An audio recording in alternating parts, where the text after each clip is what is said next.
Now, the greatest radio shows of all time. Suspense. The Shadow Node. Washington calling David Harding, Counter Spy. Classic radio theater. The Great Gildersleeve. Fibber McGee and Molly. Dragnet. Gunsmoke. The Lone Ranger. Now, step back into our time machine with your host, Wyatt Cox. Good evening, friends of the Inner Sanctum. Western Adventure with Jimmy Stewart, the six-shooter from 68 years ago, January 3rd, 1954, A Friend in Need. And we thank you for tuning in on this Monday, 3rd day of January. This is the 3rd day of the year, of course. 363 days remaining until we get to 2023. On this date, 1 year from now, the new Congress will take effect. It will be elected in November. American General George Washington defeated British General Charles Cornwallis in 1777 at the Battle of Princeton. Stephen F. Austin got a grant of land in Texas in 1823 from the government of Mexico. It would be 11 years later, in 1834, that they would imprison Stephen F. Austin in Mexico City. Henry W. Bradley patented oleomargarine in 1871, and of course, then it was just white. The color would be added later, and that's a whole nother story. The drinking straw, patented on this date in 1888, the first known use of the word automobile in 1899 in the New York Times. English explorer Howard Carter discovered the sarcophagus of King Tut in the Valley of the Kings near Luxor, Egypt in 1924. In 1938, the March of Dimes established by President Roosevelt. It was by united effort on a national scale that smallpox and diphtheria have been almost eliminated as dread diseases.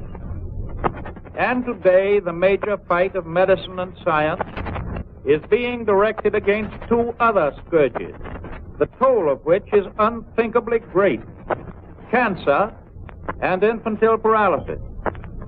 In both fields, the fight is again being conducted with national unity, and we believe with growing success. Tonight, because of your splendid help, we are making it possible to unite all the forces against one of these plagues by starting the work of the new National Foundation for Infantile Paralysis.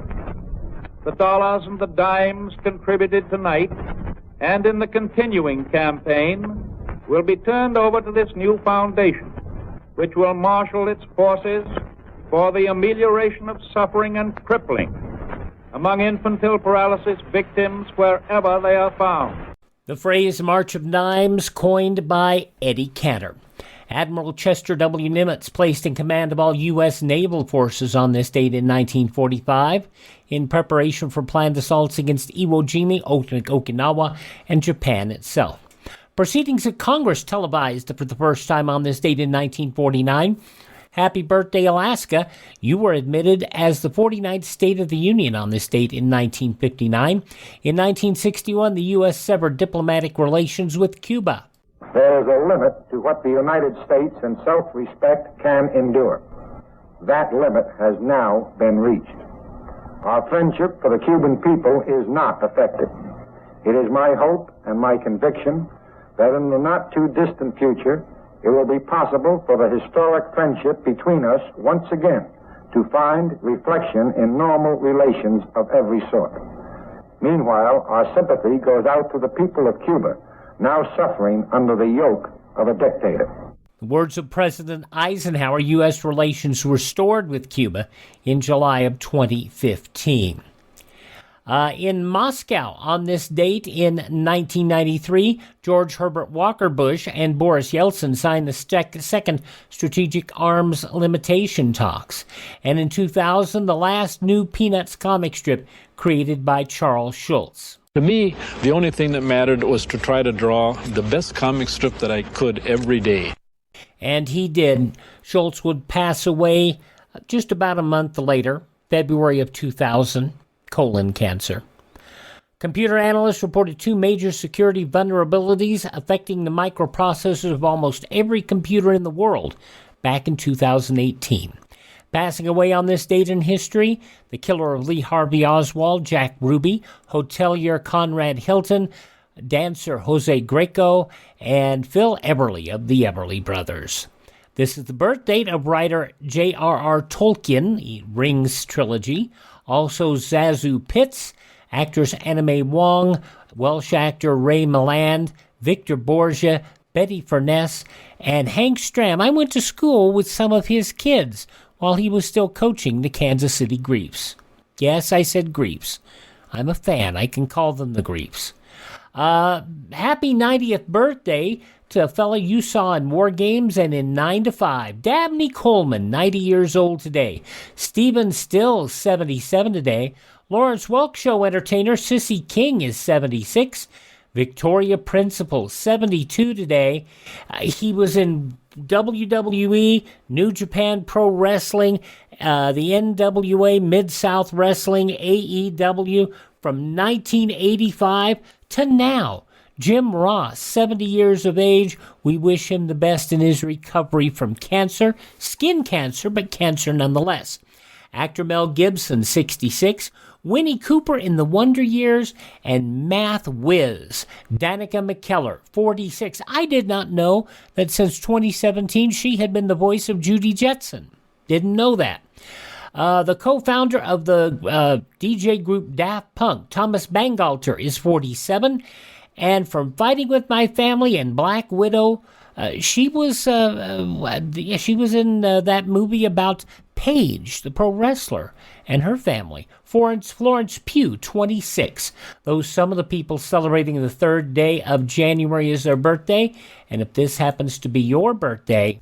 Hi, we're the Four Freshmen, and we just want to say, Happy birthday to you! From 68 years ago, January 3rd, 1954, Jimmy Stewart is a six-shooter on this Monday edition of Classic Radio Theater here on your favorite radio station.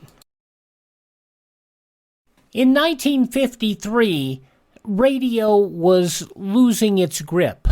The American people were moving for their evening listening and viewing and entertainment to television, and as such, it wasn't as strong.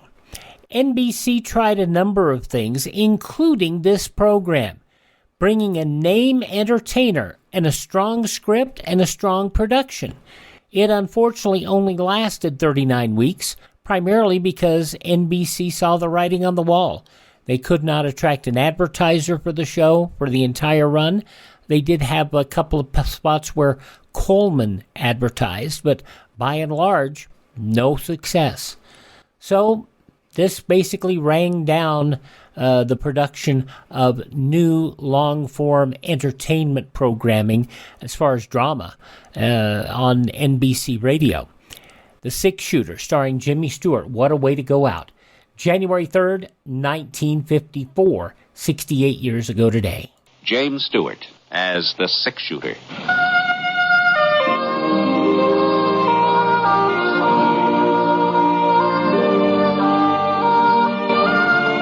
The man in the saddle is angular and long-legged. His skin is sun-dyed brown. The gun in his holster is gray steel and rainbow mother of pearl. Its handle unmarked. People call them both the Six Shooter.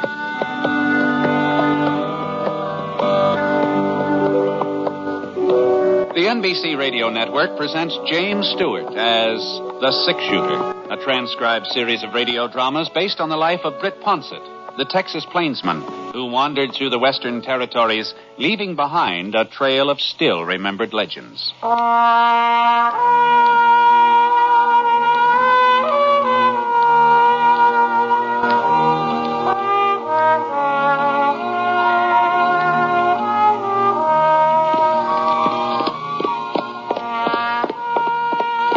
Yard Canyon, that's what folks called it. Probably there was another name, more official, written down on a map in the territorial capital, but the people around Smoke Falls, they just called it 50-Yard Canyon. You see, it was only 50 yards wide, someplace even narrower, but it was close to 35 miles long, and riding through it was sort of like riding between two giant slabs of granite, all polished and smooth the way a gravestone's fixed up. Except that these slabs were close to half a mile high. Well, anyway, that's what we were coming into, Scar and me, following the trail east to Smoke Falls. We were just getting on toward daybreak, and the sky was kind of a oatmeal gray, heavy, wet, waiting for the sun to come up to stir some life into it. We rounded a sharp bend, and Scar flared his nostrils and slowed down to a walk. What's the matter, boy? Come on. Come on. The canyon got a little wider up ahead, and the sides angled up somewhat gentler than usual. I saw some clumps of trees and some mesquite, but it was still too dark to see anything real plain. I got off Scar as fast as I could dive out of the saddle. What the Sam Hill? Now, who in the thunder are you shooting at? I ain't particular, mister. Well, I am. I couldn't make him out. He was just a shadow partway up the canyon wall, maybe 30, 40 feet. His gunfire gave me a pretty good notion of where to aim. For a couple of minutes, everything was real quiet. I didn't stand to reason that I'd hit him with that shot. I hadn't. I inched my way across the floor of the canyon. I started up the side. The bullet nicked a rock right about a foot left of my face. He knew where I was, all right. But then I had a pretty good notion of his whereabouts, too. Well, a man's entitled to a lucky hit every once in a while. If he wasn't faking that yell. It seemed like there was only one way to find out. All right, drop it. Come on, drop it. Okay. The pistol slid out of his hand. His shirt sleeve was stained pink at the elbow. Twisted around, gave me a squint. Just then the sun swung up over the top of the canyon and spilled over the sides. Why, Art. Hey, Art Hamper. Who'd you think you were? Holy mackerel, Britt. Well, I'll be doggone. You're just about the last person in the world I ever expect to bump into out here. Yeah, well, you sure were expecting to bump into something. Yeah. What's the trouble, Art? Who are you gunning for? Somebody's gunning for me. Huh? Clyde's dead, Britt. Clyde? What? He was shot yesterday morning. Shot in the back. Well, you know who did it? I know who the sheriff says did it. Me. What, he thinks you killed your own brother? Stepbrother. Clyde and me weren't real kin. But we was as close as if we did have the same blood. Yeah. Well, speaking of blood, Art, that elbow of yours. A bullet only grazed me. I'll tie my bandana around it. No, you better let me give you a hand. Here, I'll tell you. Where'd the sheriff get the idea you had something to do with Clyde's being shot? Well, it's kind of a roundabout story. You see, Pa died a couple of months ago. Oh, I didn't know that. I'm sorry to hear that. Sure. Yeah, well, that ought to take care of your arm for the time being. Thanks. Well, in his will, Pa left things equal, half to me and half to Clyde. Uh-huh. Folks got the idea that him being my father and not Clyde's, well, they thought I was kind of put out by Clyde's getting the same as me. But you weren't. Oh, of course not, Britt. I didn't have no complaint. Clyde was as close to Pa as I ever was. He was entitled to just as much. Uh-huh. Well, how did Clyde happen to get shot, Art? That's what I don't know. I just don't. I'd give anything in the world if I did. Well, you said yesterday. Well, in the morning, about 7 o'clock, I was in the barn hitching up the buckboard. I heard somebody at the pump outside. I figured it was Clyde drawing a bucket of water. And then I heard the gun go off. I started for the door, but before I could get there, Clyde stumbled into the barn. He was holding on to his belly, and he fell forward into my arms. That's where he died, Britt. In my arms. He didn't say anything? Oh, he tried to talk, but the words just wouldn't come out. He tried to tell me who shot him, but just couldn't. I'll find out, though, Britt. Someday I'll find out and I'll get even. I'll take it easy, Art.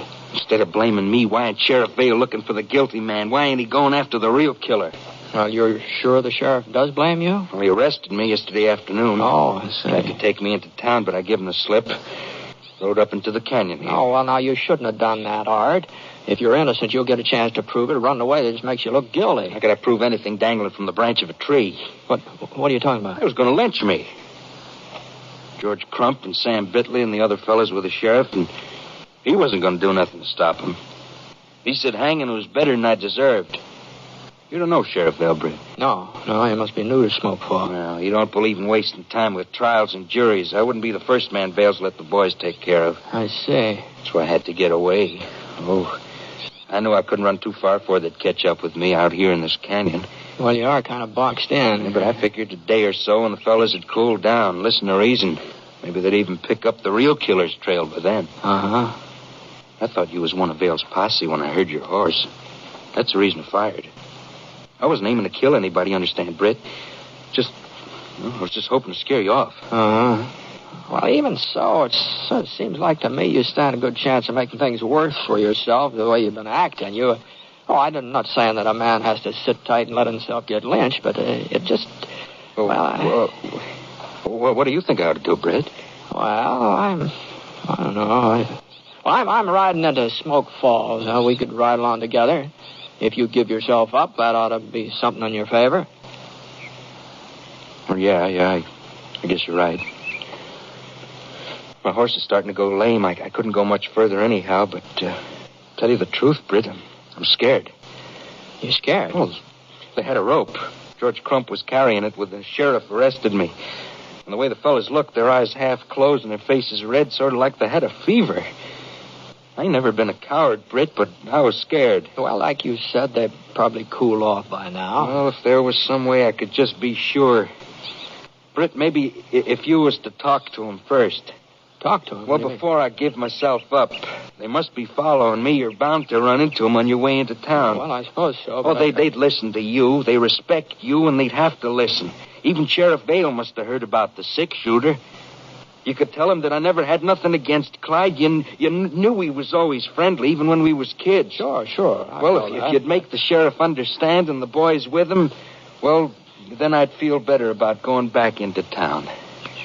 Britt, you ride on ahead. They can't be more than an hour or so away. Tell them I'll give myself up. Tell them to wait for me at Squirrel Rock. You know where that is, don't you? Yeah, I guess so. Well, tell them I'll meet them there at noon. I don't know, Art. You don't think I'd run out on you, Britt? You don't think I'd do a thing like that? No, but I... Well, all right, then. Squirrel Rock at noon.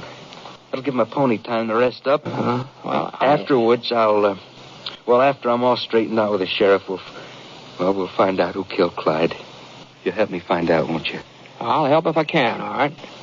Thanks, Britt. There's just one thing, though. Yeah. Now, suppose I don't meet up with the posse. Well, you couldn't very well miss them here in the canyon. No, maybe they've turned around. Maybe they've gone back. Well, in any case, I'll be at Squirrel Rock at noon. If the posse ain't there, you wait for me just the same. I'll go into Smoke Falls with you. All right, Art. All right. I guess you know what you're doing. All right. I'll be seeing you.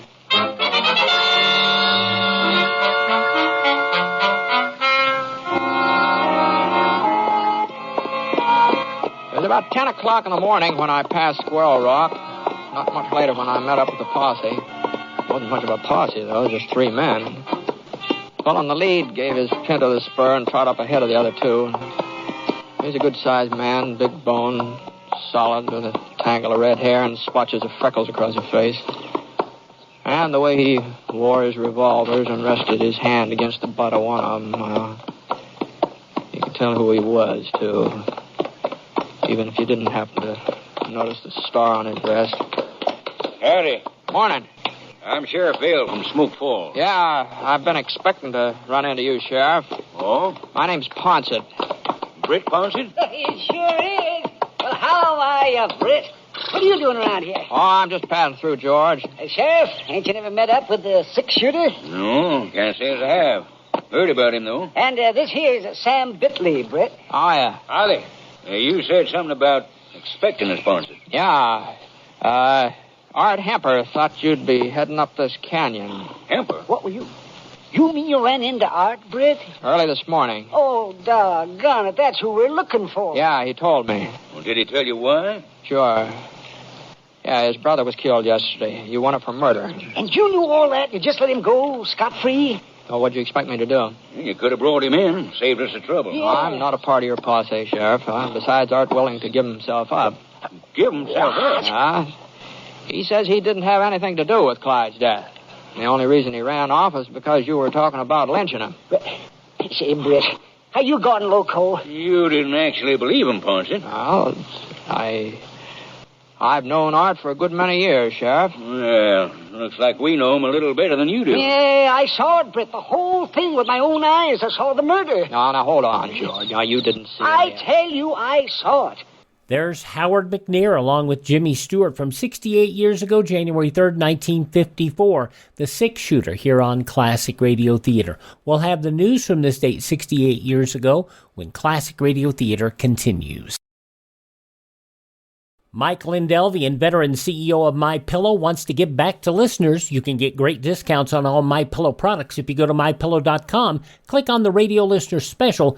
Deep discounts on all MyPillow products like the buy one, get one free special on Giza Dream Sheets. All MyPillow products come with a 60-day money-back guarantee, 10-year warranty. Call 1-800-951-8175 or go to MyPillow.com. Click on the radio listener special. Use my promo code USA. You know, if you feel like you're stuck with a health care plan you don't like, right now is a great time to switch to MediShare. They'll waive your new member fee if you join by January 15th. So that's $170 in addition to all the other savings. The typical family saves $500 or more per month. And MediShare has double the customer satisfaction rate when compared to health insurance. Double. Again, join by January 15th and save even more. Call 833-34-BIBLE. That's 833-34-BIBLE.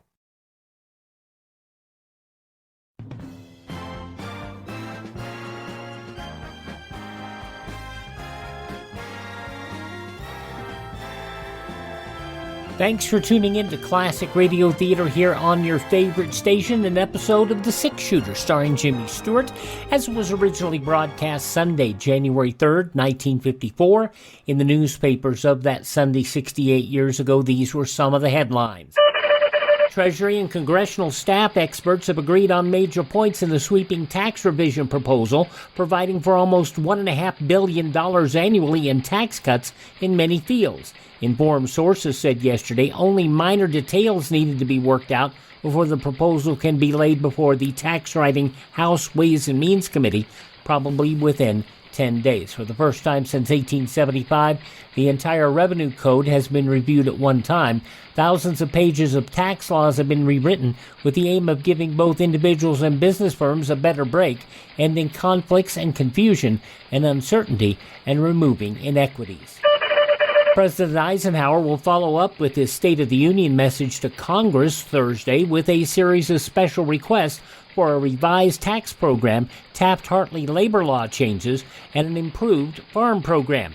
James C. Hagerty, the presidential press secretary, said that in announcing this yesterday that Eisenhower also plans separate special messages calling for a broad and revised housing program and better health and protection for our people.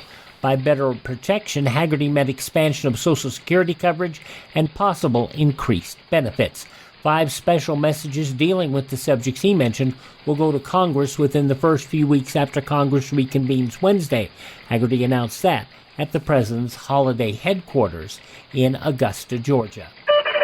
The Republican senator from California, Nolan, said yesterday he's predicting the Democrats will maintain a good batting average in support of President Eisenhower's proposals in the forthcoming session of Congress. Nolan is the Senate GOP floor leader, says he foresees a constructive session opening next Wednesday in which congressional Republicans will team solidly with Eisenhower aides to carry out the president's legislative program. However, Republican leaders predicting Democrats and Republicans will work harmoniously in Congress. Democratic leaders not so sure.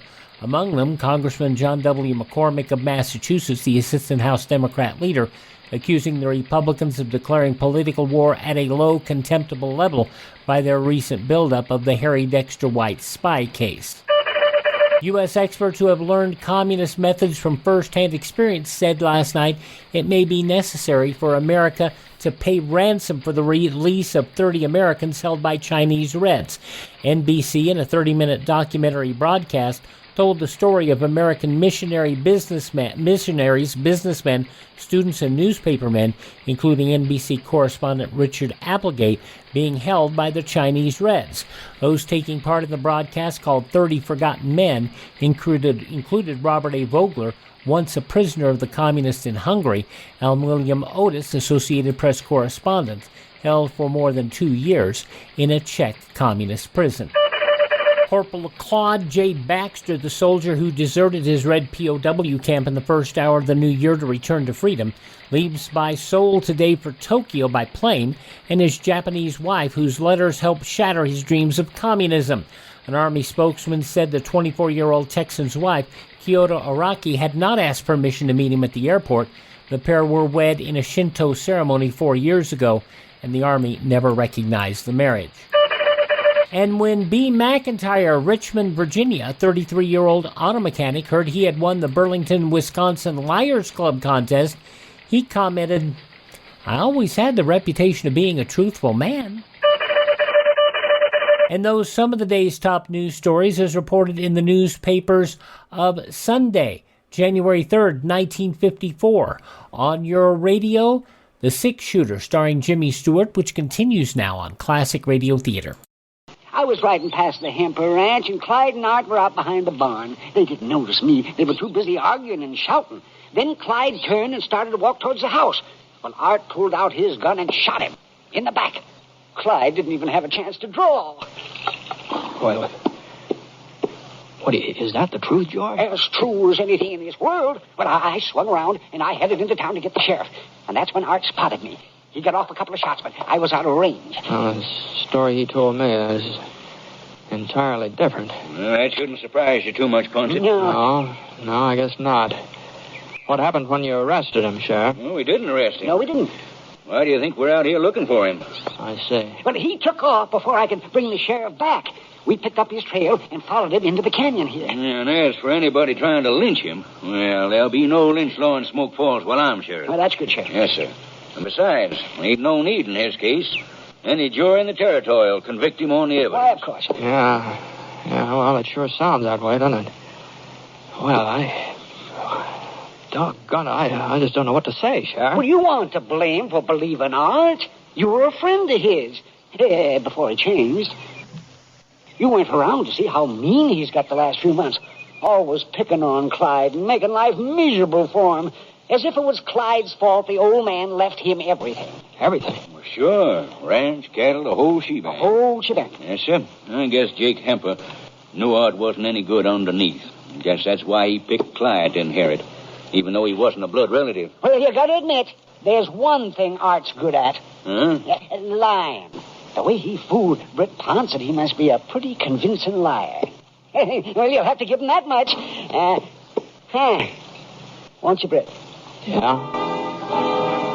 I'll give him that much.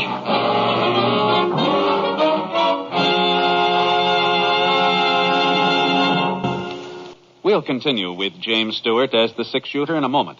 From 68 years ago, January 3rd, 1954, The Six-Shooter on Classic Radio Theater. Our U.S. Constitution is amazing. It's full of what's called negative rights, designed to protect us from the corrupt powers of a dictatorship. Like our right to worship our own God, not some official state religion. Our right to prevent the government from seizing our property without paying fair market value for it. Or our right to be tried by a jury of our peers, people like us, not by some star tribunal. And that's why America has become the richest, most just society in the world. Other countries force so-called positive rights onto their citizens. These enable one group to take from another group their free speech, money, and choice by using government force. Socialists love wielding this power over people. Sometimes we take our freedoms for granted, but we can lose our Bill of Rights and our Constitution and become like Venezuela or North Korea, failed, brutal socialist regimes.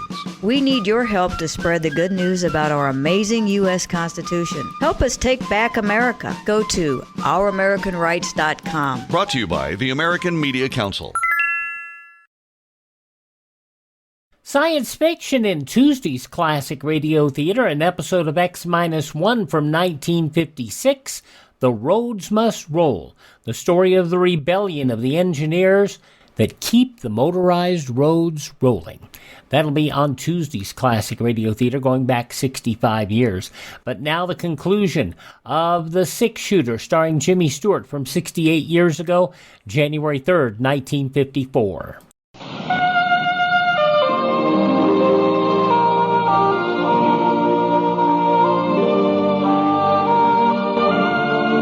Now, Act 2 of The Six-Shooter, starring James Stewart as Britt Ponce.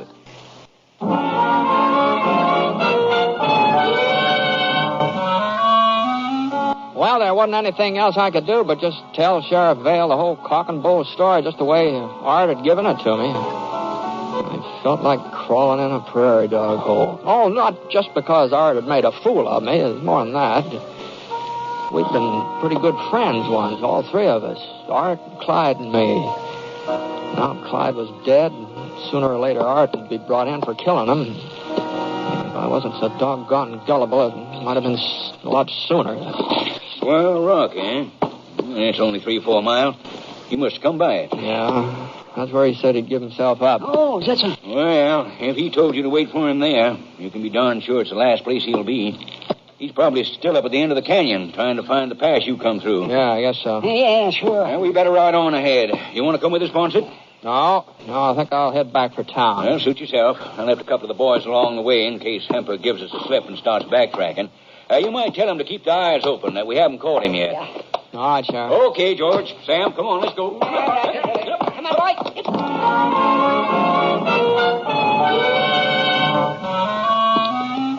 Well, that's what I intended to do. Just head straight for Smoke Falls, but somehow I found myself turning around. I took it real easy, and then when I came to Squirrel Rock, I couldn't help pulling up. Whoa, Scott, whoa. It was just about noon. The sun was square in the middle of the sky. There sure wasn't any sign of Art Hemper either. Not that I really thought he'd be there, not after what I'd found out from the sheriff. I'd never looked at that rock real close before. It was a lot bigger than most of the other boulders along the way, but that was about the only difference. I couldn't figure why folks got the name. It sure didn't look much like a squirrel to me. It was big, though. Wasn't any doubt about that. If it had been a couple of feet wider, it had blocked the whole canyon. And I remember thinking to myself, a man could hide almost anywhere around there real easy. The only trouble was I didn't think of it soon enough. Right on time, Britt. Yeah, so are you, Art. You don't mind getting off your horse, do you? Well, as a matter of fact, I'd just as soon not. Well, you better do it anyway. Keep those arms stretched way up high. Uh-huh. All right. Now, you can unbuckle your gun belt, but use only one hand, your left one. Okay. Thanks. I guess you know I ran into Sheriff Vale. Sure. I told you you would.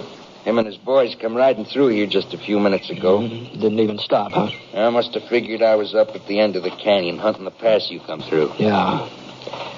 Art, George Crump says he saw you shoot Clyde. Did, huh?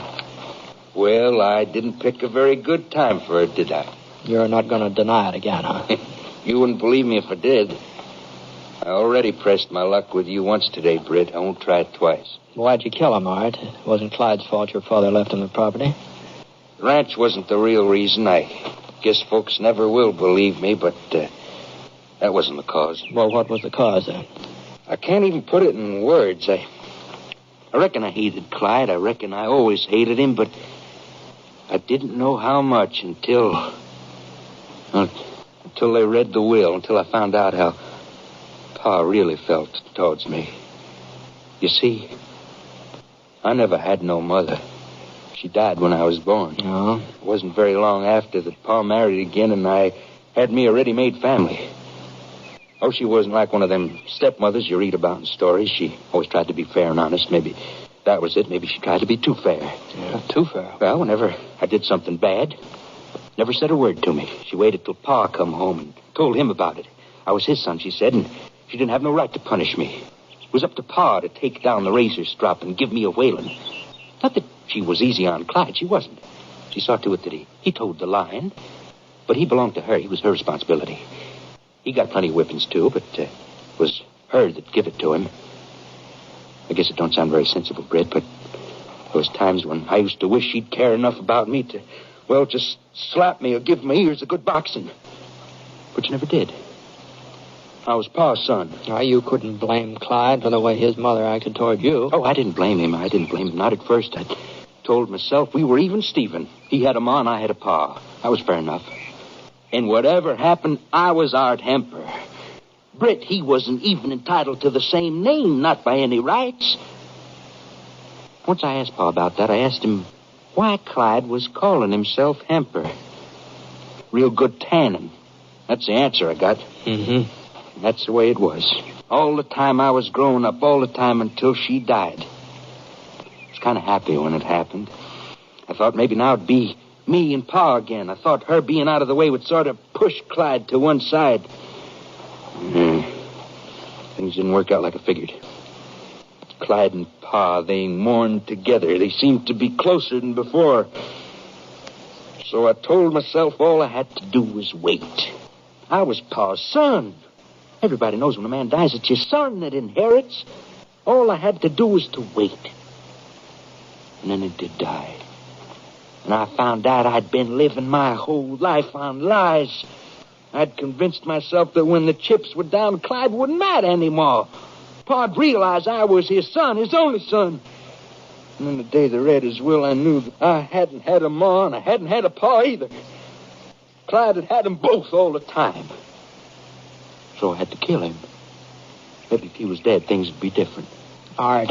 Stay where you are, Ponce. Now listen, Art. Now listen to me. I think I understand what you're trying to tell me. Some of it, anyhow. And maybe you weren't exactly responsible for what you did to Clyde, but you've got to give yourself up. Give myself up? For the first time in my life, I've got a reason for living. There's nobody standing in my way, not anymore. There's a posse standing in your way. They're past us now. They've gone up the canyon. I can ride out the Smoke Falls Gap without them even knowing. Sheriff Vale's no fool, Art. He figured you might slip by him. That's why he left some men behind. Well, they won't stop us, Britt. Us? Sure. You're taking me in town. I'm your prisoner. Of course, this gun of yours won't be loaded, but nobody's going to know that. And nobody's going to know I'm holding my own gun just inside my shirt. That nick you give me on the elbow, it's going to come in real handy. All right, Britt. Here's a 6-shooter. Not that it'll be much use to you now.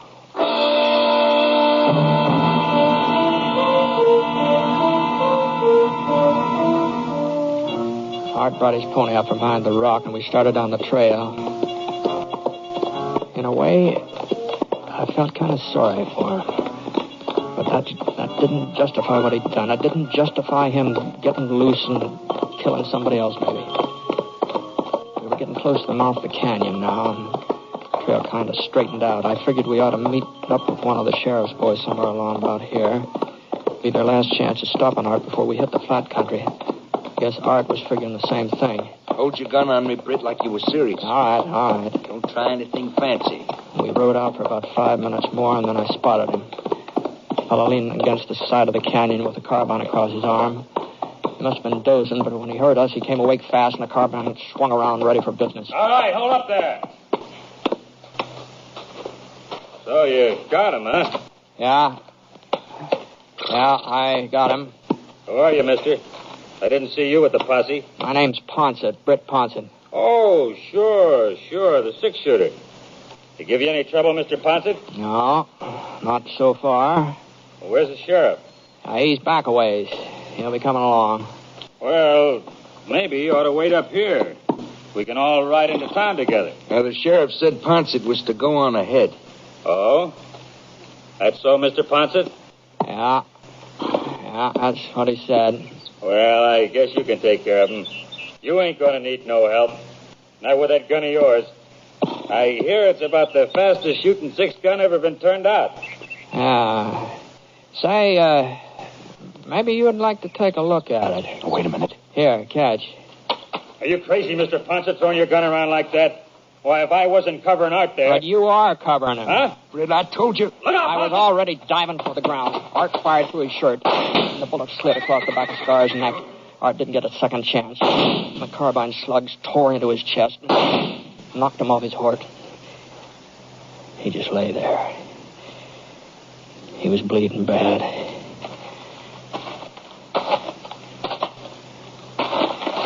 Britt. Yeah?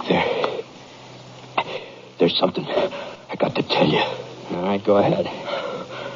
Sorry I lied to you this morning. A man shouldn't lie. That's what my pa always said. And you were my best friend. Shouldn't have lied to you especially. Well, besides, it didn't do me no good.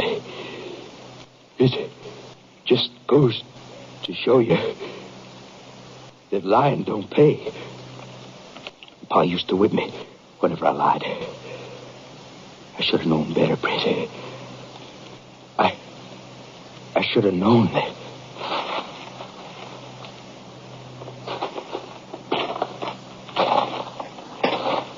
Well, if that don't take the cake.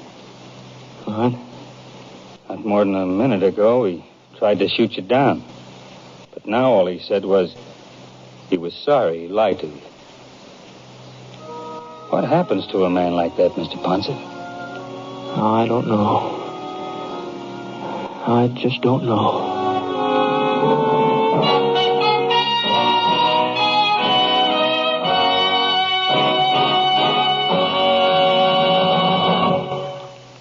The Six Shooter is a transcribed NBC Radio Network production in association with Review Productions. It is based on a character created by Frank Britt, and it's written by him. Mr. Stewart may soon be seen in the Universal International picture, The Glenn Miller Story. Others in the cast were Shepard Menken, Bill Johnstone, Frank Gerstle, and Howard McNear. Special music for this program was by Basil Adlam, and the entire production is under the direction of Jack Johnstone. All characters and incidents were fictitious, and any resemblance to actual characters or incidents is purely coincidental. This is Hal Gibney speaking. This is the NBC Radio Network. From 68 years ago, January 3rd, 1954, The Six Shooter here on Classic Radio Theater. Would you do me a favor and thank this radio station and support their advertisers? It is their kindness and courtesy that allows us to be with you here each and every time we get together on a Monday here on your favorite station. Thank them so much, won't you please? Also, friends, would like to ask you to come visit my webpage, classicradio.stream. We'll keep you up on everything going on in the classic radio collecting field. Well, also, you can contact me there as well, and you can hear our shows on demand at classicradio.stream. Our programs are podcast anywhere podcasts are served. Just search for Classic Radio Theater. I'm Wyatt Cox. Thank you for listening. Tell all your friends the great radio shows are right here at this spot on the dial. Classic Radio Theater on your favorite radio station.